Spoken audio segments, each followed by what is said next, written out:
Hello,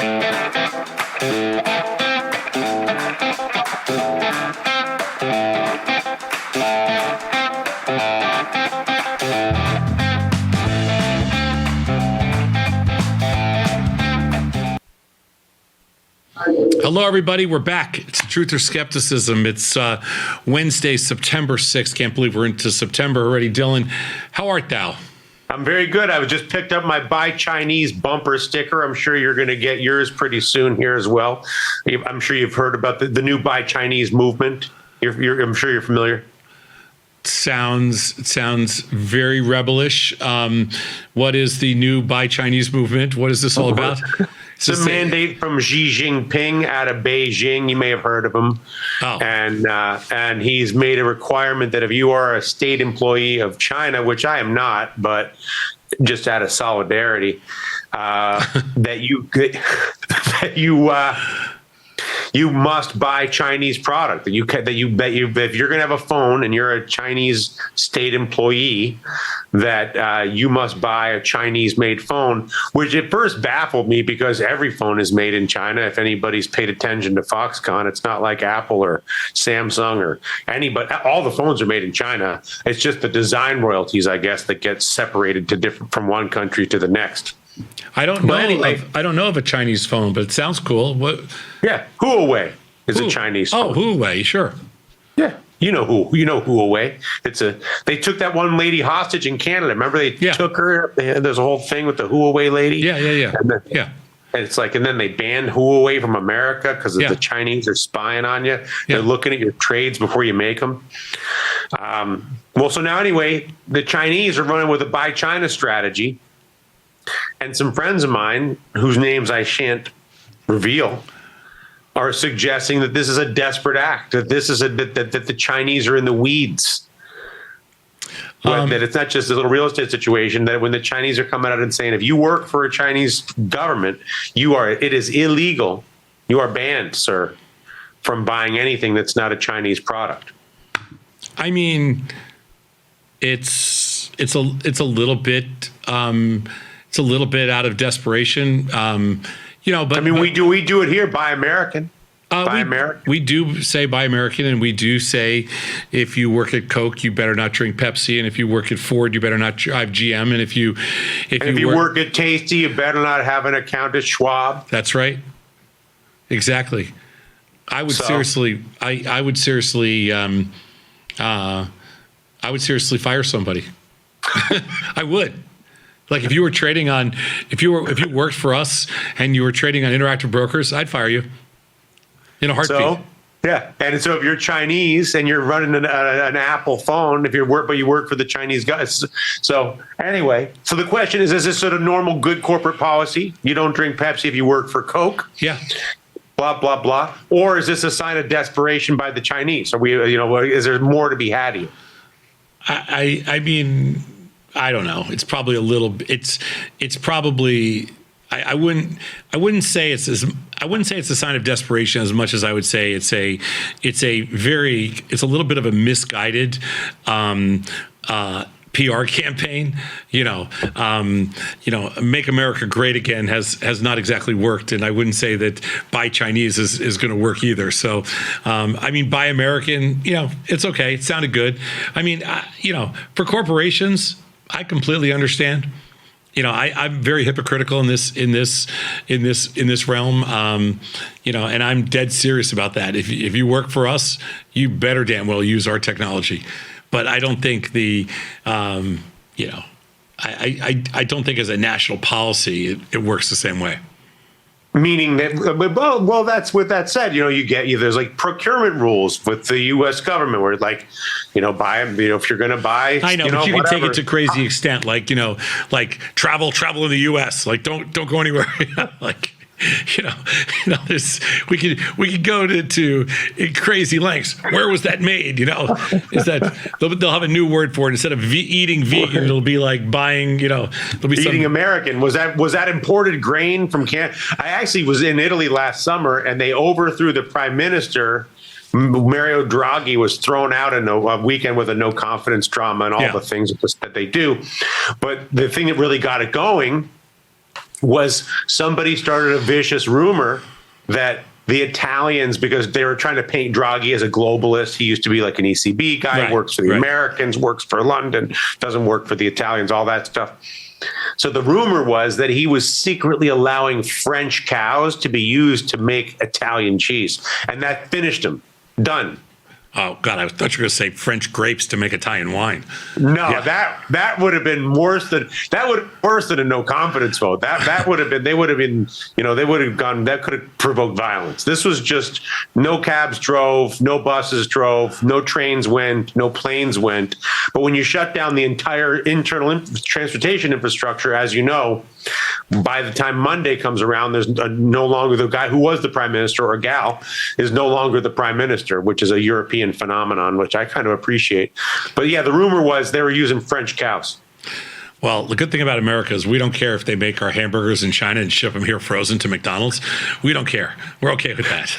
Right, but now you've let it, so like in the internecine corporate battles of tasty trade, you've now opened up a pathway. If there's someone who doesn't like their colleague and they work at Tasty, they could start a rumor. They'll be like, Joe or Jimmy or whoever is using Interactive Brokers. Next thing you know, they're fired. It's not even true. It might just be a slander, a libel. Yeah, that would be worse than saying that they're spying for China. way worse. It's like the ultimate insult. Right. I can handle if you're spying for Russia. I've lived with that before. So yeah, I couldn't handle. But so the buy Chinese thing you position as PR. Just let it ride. It's fine. You yourself have been a buy Chinese kind of guy when it comes to buying stocks, by the way. Well, I feel strongly that the risk is, I feel and I want to be really clear about this. I talked about this actually this morning on Tasty, but I feel the Chinese government is one of the most inept, incompetent, probably the same thing, and overestimated from almost on every aspect. It's one of the worst run, it's one of the worst run governments I've ever can't even imagine. I don't think that anybody compares in ineptitude to the Chinese government, but for that reason, their equity markets are crazy cheap relative to the rest of the world. I mean, that doesn't, just because their governments run backwards doesn't mean that their technology is. Their technology is super cool, and they have a lot of really smart people, and they have a huge audience. And so they're, the market cap of a lot of Chinese tech companies, and the same thing goes a little bit for India, almost the same way. Indian tech companies and Chinese tech companies are grossly undervalued relative to American tech companies, if we're setting the bar. And so when you look at it on if you believe in globalization and even tokenization and everything that's going to come of the structured financial markets going into the future, then China is cheap, India is cheap, different places. But we can't really access very many Indian tech companies, but we can access at least a couple of Chinese tech companies, and they're cheap relative to US. Meaning you're talking about Baba, Baidu, this kind of thing, that's sort of standard tickers. Exactly. When you compare them to, Google and Amazon and, things like that.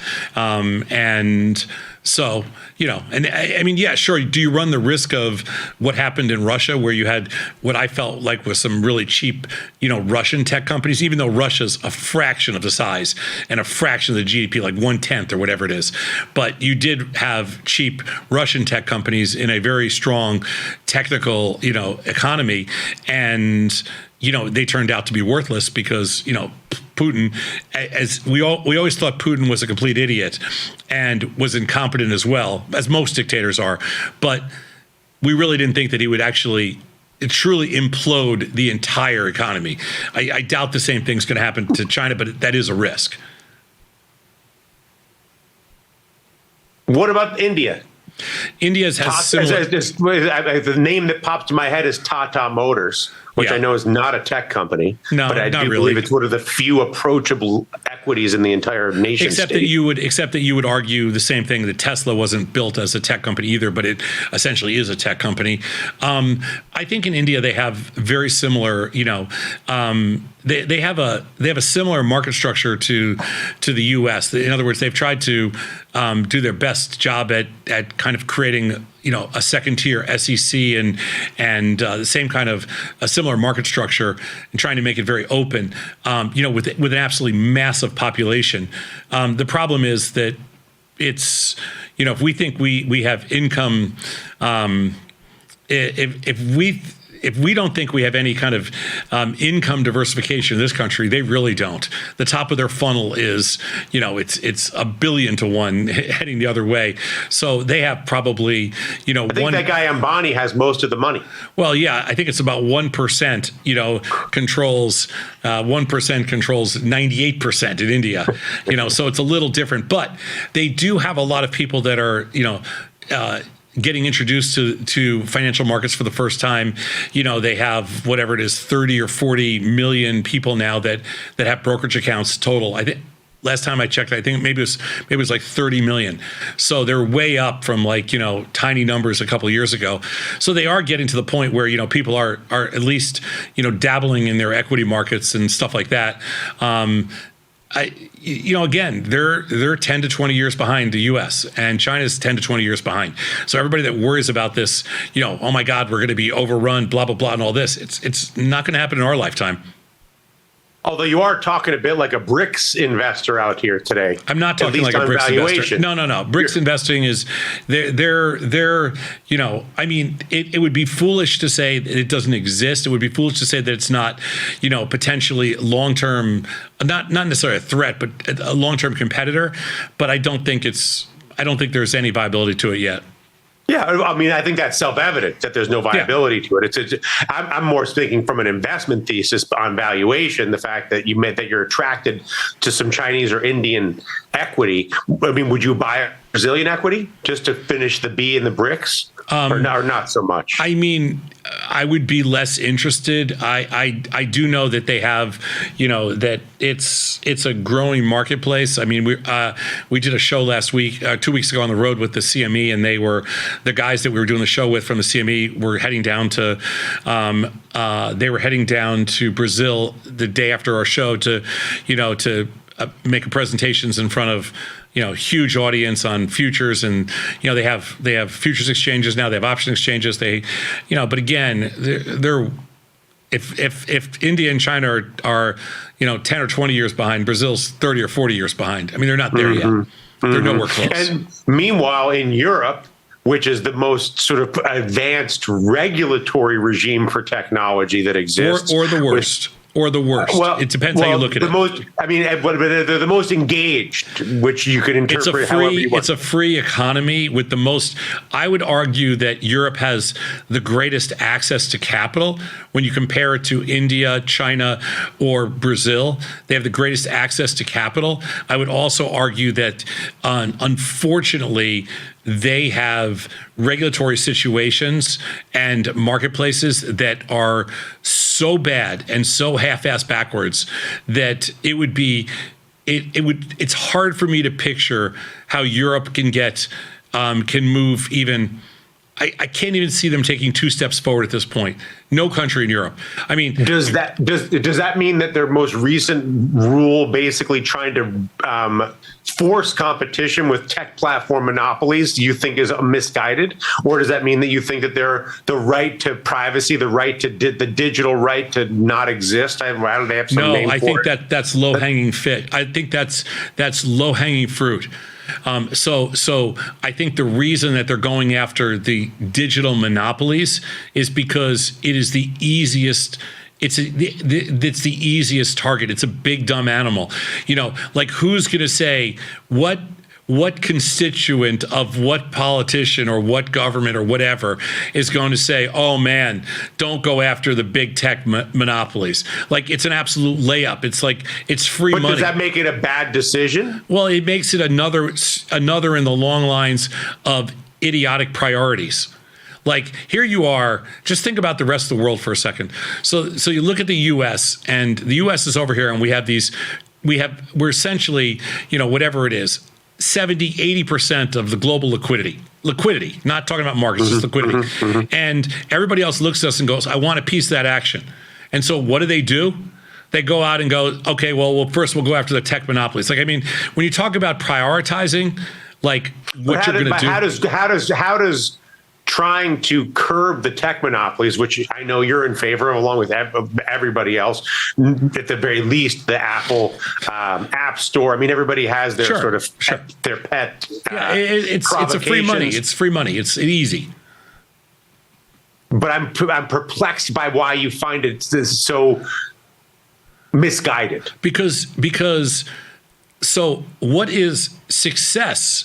Okay, think about it this way. My easiest way to explain this is that assumption number one is everybody's smart. Assumption number two is that there are no real new ideas. Like everybody's smart and everybody owns every idea. So then what separates country A or person A from country B or person B or idea, whatever it is? What separates everything is prioritization.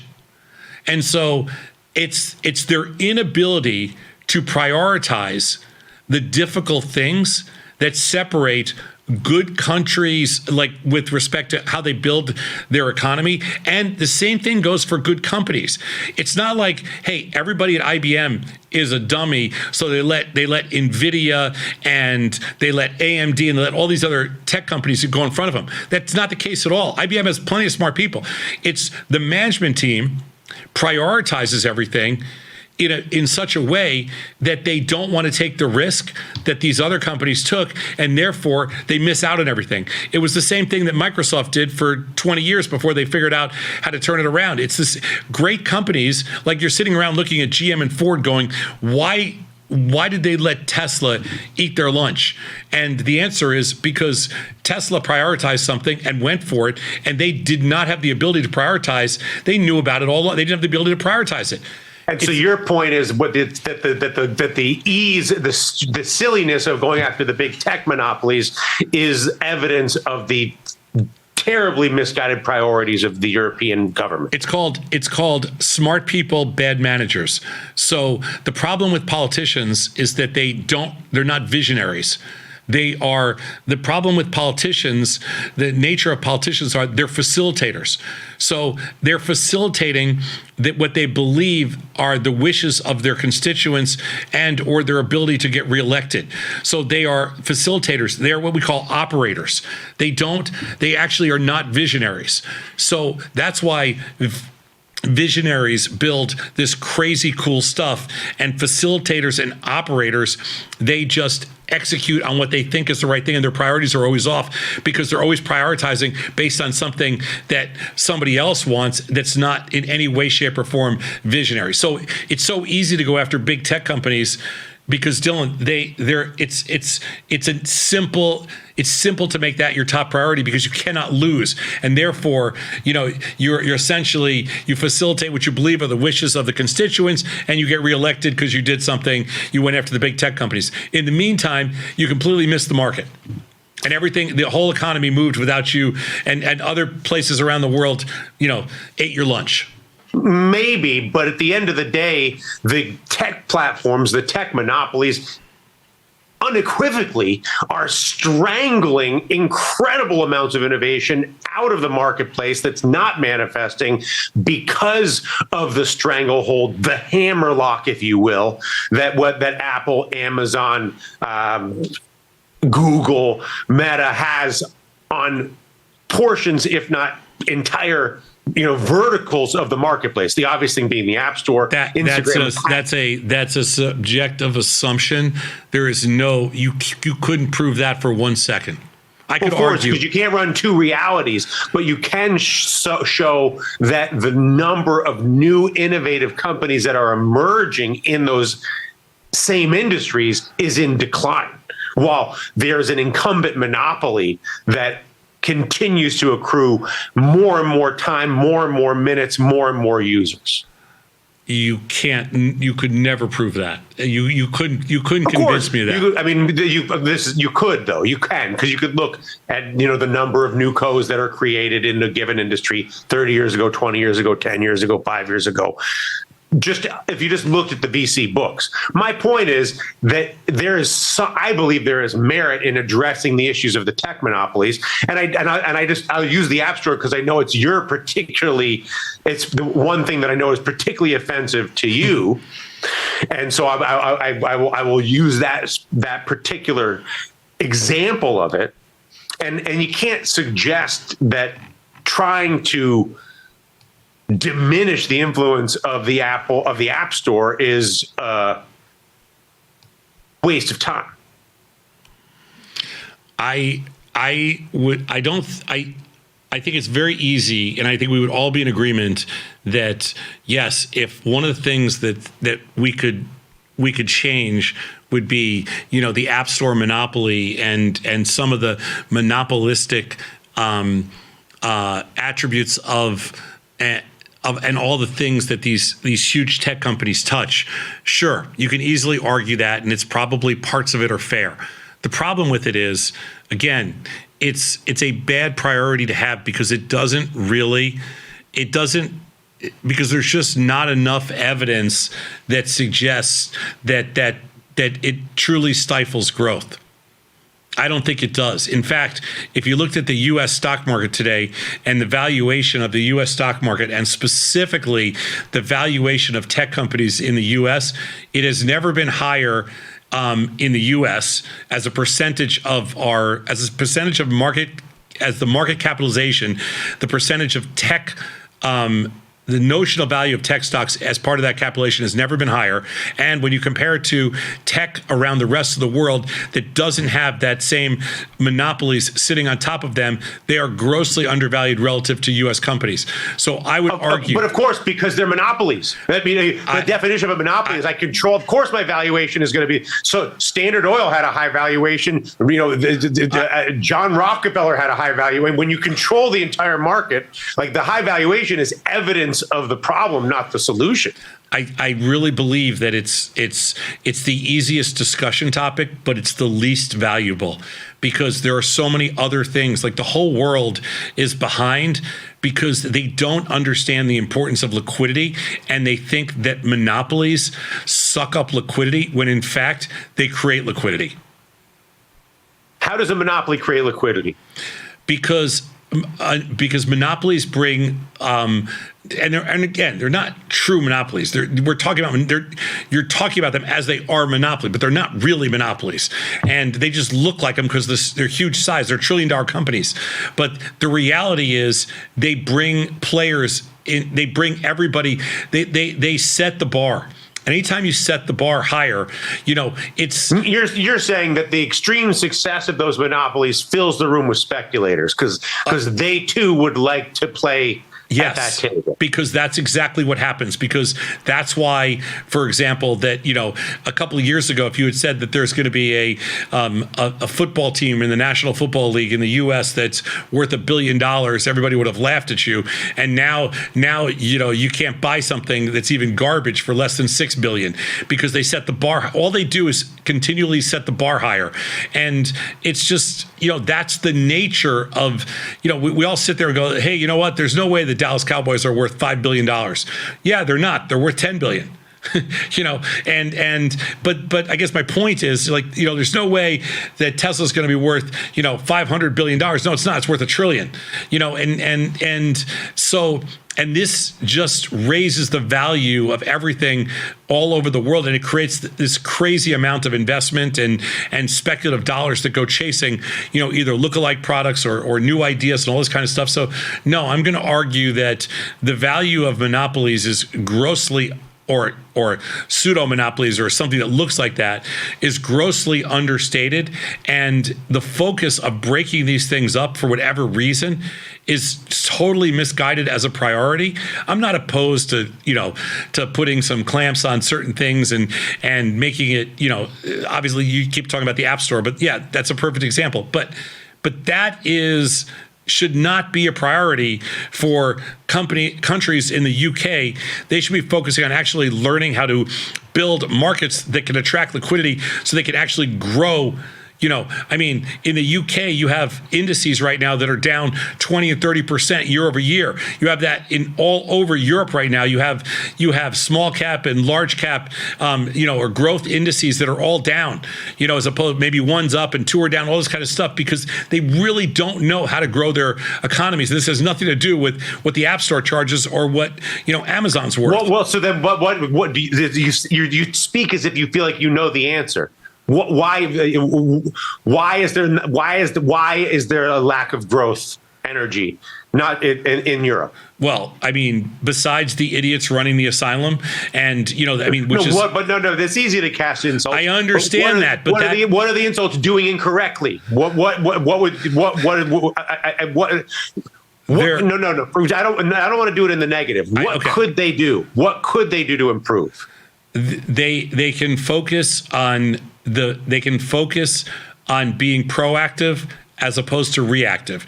Reactive is worrying about stuff that you cannot control, and proactive is worrying about or thinking about things that are going to be the future. How do we get more money to flow in to our markets? How do we get more activity and more money to flow into our markets? It's not by worrying about breaking up monopolies in the US. How do we get more money to flow into our markets? Well, we create a market structure and we create an environment that is good for investing, that is good for companies, that is good for business, which they currently don't have. I mean, if you go around right now through different places in Europe, meaning the tax structure, meaning the efficiency of business, in Germany, regulation, immigration, all the paperwork. In Germany, you can't. For example, I think you basically can't speculate anymore. Like, if you want to speculate, you can't speculate. In France, I don't even know if you could short sell anymore. In the UK, you can't lay off more than 20 people at your company without explaining it to the government and giving them like 6 months notice and explaining why you're laying off more than 20 people. So you can't become efficient. Like, there's all these ridiculous rules all over the place with respect to disclosures, with respect to employees, with respect to growing your business, with respect to, getting investment, with respect to moving, to raise capital, all this stuff, all throughout each country has their little nuance, and it's insane. And isn't that also true in China, or for that matter, California or New York State or Illinois? It's not true compared to Florida or Texas. I mean, no. Florida and Texas, the only difference is, maybe with state taxes, but there's no other difference on a national level. You can start a business in California, you can start a business in Florida, you can start a business in New York, you can start a business in Chicago. I mean, I would argue that Chicago, which has, which is not the highest tax rate in the country, but it's up there. It's in Illinois, it's up there. It's not as bad as California or New York, but it's close. It's closer to California and New York than it is to Texas. Well, it's harder than, and I would argue that, it's probably the single best place in America to build a startup, because of the diversity of the economy, and because all the dollars that are available, and because of all the schools that all the tech schools that are, located in the Midwest. And I would argue it's better than Texas, it's better than Florida. And I'm not going to argue about New York and California because I don't know as much. But that's fair enough. But my point is, though, so I don't buy into that argument. Okay, who cares about state taxes? It's a dumbass argument.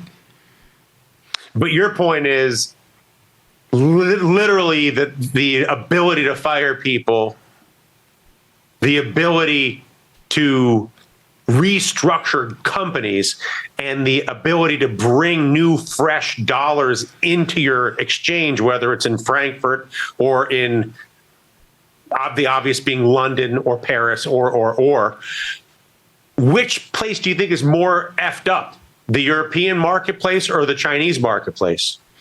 Well, I don't know as much about the actual Chinese marketplace because I have never invested locally in China.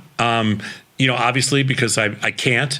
I've never invested locally in India, although I have spent more time learning about the Indian markets, and I have worked with some Indian brokerage firms in the past as a consultant, not a consultant, but as an advisor. And so I am familiar with Indian market structure a lot. I'm pretty decent on that, not with Chinese at all. A little bit on Russian. because we worked with Russian developers for so long and that built, all the futures exchanges and derivatives exchanges in Russia. So I'm familiar with a lot of the problems that, all these people have dealt with, compared to when they build, it's really bad when you have incredibly brilliant Russian software developers who go, you know what? I would never trade in Russia. Their system is so effed up that, we build this amazing technology and then they have to put, basically conditions on speed so that, so they would level the playing field for the professionals. I mean, it's insanity. And I think that, the same thing in India, working with Indian brokerage firms saying, hey, listen, we're basically battling the regulators every step of the way. I mean, we battle the regulators in the US, but we battle the regulators on new product ideas. We kind of our core system works. And that's why all the money's here. China, I just don't know as much about, except you can see what the Chinese government's done to their big cap stocks. I mean, they basically put a lid on it. When they get to be too valuable, they shut them down. They broke up their perceived monopolies. Yeah. I mean, they took Jack Ma apart. They took every one of their big, as soon as they got to a certain level where they thought that these guys are too big right now, we're taking them down. And were they really monopolies? I don't think Baba was a monopoly. I don't think Baidu was a monopoly. That's a joke. And I think they're grossly undervalued right now. I mean, my positions in there are small, but I think they're undervalued. Mm-hmm. I think the biggest distinction between the narrative that you described, which I think is a sort of classical American entrepreneurial narrative, which for sure is the most creative, dynamic, efficient, unequivocally, that the perception, if you were to listen to the Chinese or the Europeans, is about power. Right, that the American government, whether they is not worried that Elon Musk or Jeff Bezos is more powerful than the American president, or if they are worried about it, they're not acting on it. Whereas I think in China, at least the way that they have presented, I don't know, but they were very blatant about their positioning, which is we're concerned Jack Ma is going to be more influential than the Chinese prime minister, and we can't have that. Okay, that's fair. But don't you find it interesting that the American government doesn't perceive that same threat from Tim Cook or Bezos or Elon Musk or whoever? I don't think that. I think in America we would find that incredibly weird if that was the case. I don't think that will ever happen here. I don't think it's possible unless. Yeah, I agree. We have people that have run for office that think they want to be dictators, but I don't think that that'll ever work in America. Yeah, I agree with that. The market itself, despite the massive size of the monopolies, must go lower here. How can these tech companies continue? I mean, I know it's selling off a little bit today, but I just don't. It's hard for me to understand how the NASDAQ can be up 40, whatever it is. I don't know if it's a 35, 40, 42%. I mean, how could it continue to appreciate for the rest of the year? I mean, obviously it could, but the pot odds on being short or at least sort of neutral to short the NASDAQ for the rest of the year have to be among the more attractive things that exist in the marketplace right now. I would agree with you. And when something is that obvious, because I don't think that it takes a monkey could see the thing just went straight up, like it can't keep going doing that. Well, we're right off our highs. So when you say a monkey could see it, obviously the monkey couldn't see it because we're right on our highs. We're one day off our highs. No, I get it. But I'm just saying the perception that this can't continue to go up is not a deep insight is my point. And I'm wondering whether the obviousness of it actually diminishes the probability of it being correct to refer back to your insult, the use of the word public. That would you said it beautifully. I don't think I could have. You just articulated it perfectly. Exactly. If it's this obvious, it is for sure not going to happen. And yet, you personally can't help but look at the NASDAQ and think this thing can't keep going up.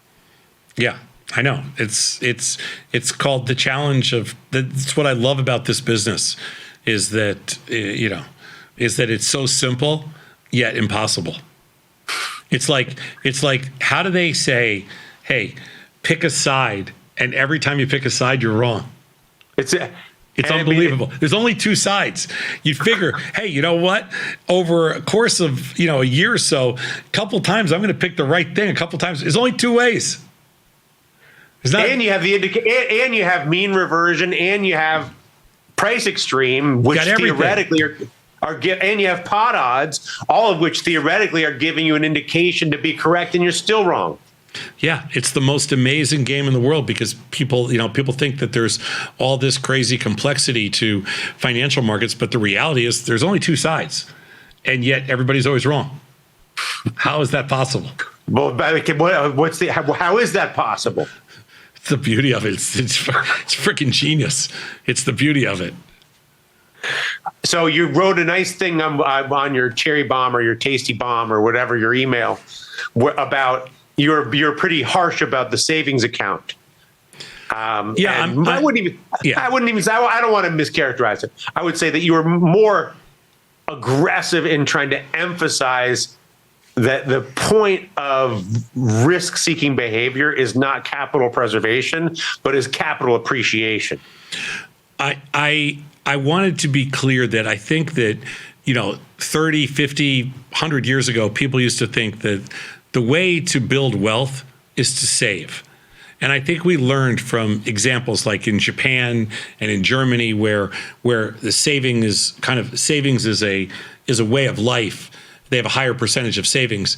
One of the reasons that America has been such this dominant force in growth is because we are the worst country in the world for savings.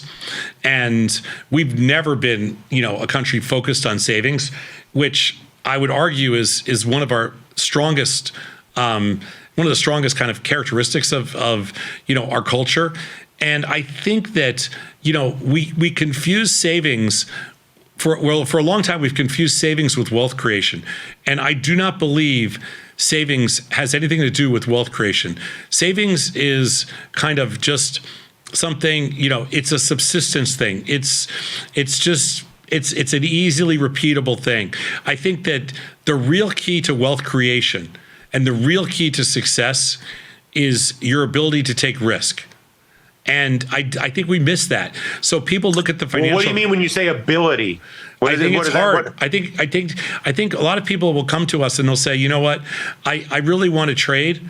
I want to trade stocks. I want to trade options. I want to trade futures, but I'm scared of the risk. And our response is always pretty much, the risk is that you don't do it, because the risk is that you don't take any risk. The biggest risk you can take is not taking any risk at all. And I think that, from our perspective, risk is, taking risk is the foundation of wealth creation. And I don't think people appreciate that enough. So I just don't think people understand, why we trade. I've read articles as recently as last weekend basically saying that this millennial generation trades too much. And because for that reason, they'll never save. And I read this article and I'm like, oh my God, this author is a complete idiot. It's the exact opposite. This generation is going to be incredibly successful because they have embraced speculation and risk. You yourself say that I don't know what the percentages are, but whether it's 60%, that more than 50% of those who speculate end up incurring losses. It could be. And yet, even for those who incur losses while speculating, you believe that the core value to them in decision making in life, in business, in everything is more than that. The value of their enhanced ability to understand how to live with risk and make decisions and set priorities, that the value of that more than offsets even the losses for those who don't see profits in the actual risk-seeking markets of trading. Yeah, understand there's a huge distinction between taking risk and speculation. There's a big difference. Taking risk is doing something that's a little bit outside of whatever you may feel is normal or risk-free or whatever. Just speculation may be risking 1 to make 10, but taking risk may be risking 10 to make 100. it's still taking risk. So I don't think that risk and speculation are necessarily the same thing. I think speculation, by definition, means you lose way more than you win. Risk, by definition, means you win way more than you lose. And when you refer back to that article about the millennials trading too much and blah, blah, blah, blah, blah, was that author simply failing to make the distinction that you're making here between risk and speculation? Yeah, because they're not risk takers. And you advocate risk taking or speculation? Well, I advocate both because I think they're both healthy, but obviously risk taking more so than anything else. And risk taking you define as calculated risk taking based on pot odds, sizing, all of the sort of the litany of things that you've been. Risk taking I characterize as every time you have an opportunity to go for it, go for it. Every single time. Always say yes. Always say yes. For 20 years, when people have asked me, in particular in interviews and in whatever we're doing, when they're talking about building companies and building successful companies and some of the successes that we've had and things like that, and they say, what is the key? Like, what is it? And I always say the exact same thing. I say that everything we've ever done, every chance we've had to go for it, we go for it every single time. We don't care, no matter what. Just go for it. I mean, the number of times we've rolled the dice, it's insane. And we'll do it every single time. Does it always work out? Of course not. Of course not. Every single time. How do you know when to cut? I mean, this is a different conversation because we're running up against the clock here. You don't know when to cut bait. You never really. I mean, sometimes it's obvious you got to cut bait, but it's not always that easy. But you cut bait if you find them working on interactive brokers in the back of the Tasty Trade office. Well, that's a little different situation. But no, you do recognize when you have to cut bait, and my favorite story about cutting bait is I have to tell you there's one story because I've done so many things where we cut bait like immediately, but my favorite story is we were doing a show. This is about 15 years ago, maybe even 20 years ago, about whatever it was, mid 2004, 2005, something like that. We were doing a money show down in Orlando, and I had this crazy idea that. And it was a very big money show. It was a world money show. There was a lot of people there. And I had this idea where I'm going to build this really cool booth. And I was, at the time, I bought this television that, because I didn't want anybody to block the screen, so it powered it from behind. It's kind of like, it was like a projector from behind and it looked super cool. And the projector itself and the television and the booth that it was housed in, I built this whole thing. The whole thing cost, I remember this, it was like 2005 or 2006. It cost $40,000. We never spent for the technology to set up the booth, basically. Technology and booth setup, not including the booth itself. Travel and all. No. Just our own stuff that we had shipped in from some company that I bought. This whole thing because we had like 8 more shows that year, and I was going to spread it out, be all the 8 shows, all this kind of stuff. And when we're there, nothing worked. I couldn't see the screen. I couldn't move the mouse. It looked like it was crooked. Our technology looked like crap. Okay, the whole deal. So I'm looking at this, and we're having it up for 2 days. It was the most embarrassing set I've ever built. And I was there with this woman and this other guy, who was a buddy of mine, this woman that worked for me. She goes, how are we ever going to take this thing down and get this? It's going to cost us, $5,000 or $10,000 to ship this to the next location. I go, just leave it. And she goes, what do you mean, just leave it? And because she had paid all the bills for me and everything else, she goes, Tom, you just spent $40,000 building this thing. I go, just leave it. This is the worst piece of crap I ever built in my entire life. Just leave it right here. I go, whatever they charge us to get rid of it, throw it in the garbage, just pay the bill. It was a couple $1,000. The kill fee is cheaper than anything else that we can possibly do here. Exactly. She goes, what about the TV? And what about this fancy little thing? Just leave it. I don't want to see any of it ever again. Anybody that wants any part of this can have it. Let's just get on our flight. It leaves in like 2 hours. Left the whole damn thing there. They called us 30 times and said, hey, you left all this stuff here. I go, it's all yours. Take whatever you want. I'm a cut baiter. I get rid of anything. If it doesn't work, boom, gone. That's why you don't like that's why you don't like the European labor laws. Stupidest. That's the opposite. Stupidest. They have the most asinine labor laws I've ever seen in my life. Yeah. I mean, that's for another day, but I years ago, I have a Bloomberg story about the hiring practices in Zurich. Oh God! And basically, I'll do the very quick summary is: anytime you had a new hire, you had to figure out in the first 3 months whether you wanted to fire the person, because if you couldn't fire them within the first 3 months, they were going to have to work there, even if they never showed up for the next 3 years. And so anytime we would hire somebody new at Bloomberg, everybody in the first 3 months would be trying to find a reason to fire every new hire. And then there'd be this big meeting at the end of when you're getting up towards the end of the third month to see whether anybody could come in with a reason to fire this person.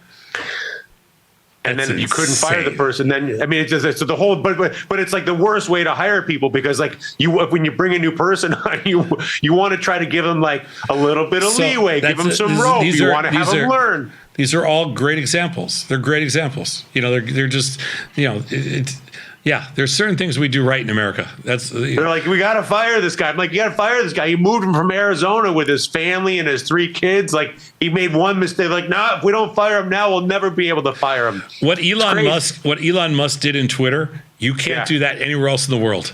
No, for sure not. I don't think you can do. I think they're suing him for doing it in California. I don't think you can actually do that in California either. Well, he just did it.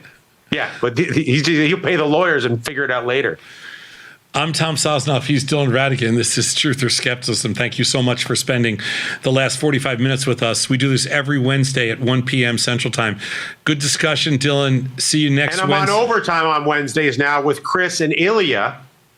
To promote this aftermarket discussion with these 2 brilliant youngsters that you're employing after the market, who are intelligent enough to invite me to join them, which I'm honored to do. Oh, by the way, I've got a lot of good feedback from that show already. No. Well, it's because those 2 are very smart, and the evidence of their intelligence is the fact they've reached out to me to ask me to be a regular on their program, which I will be doing later today. So join Dylan. What time is that? 3:30? 3:30 Central, 4:30 Eastern. Half hour after the market closes, wherever you are on this earth. He's Dylan Radigan. I'm Tom Sosnoff. See you next Wednesday, unless you're seeing Dylan this afternoon. Peace. Peace on earth. Peace on earth.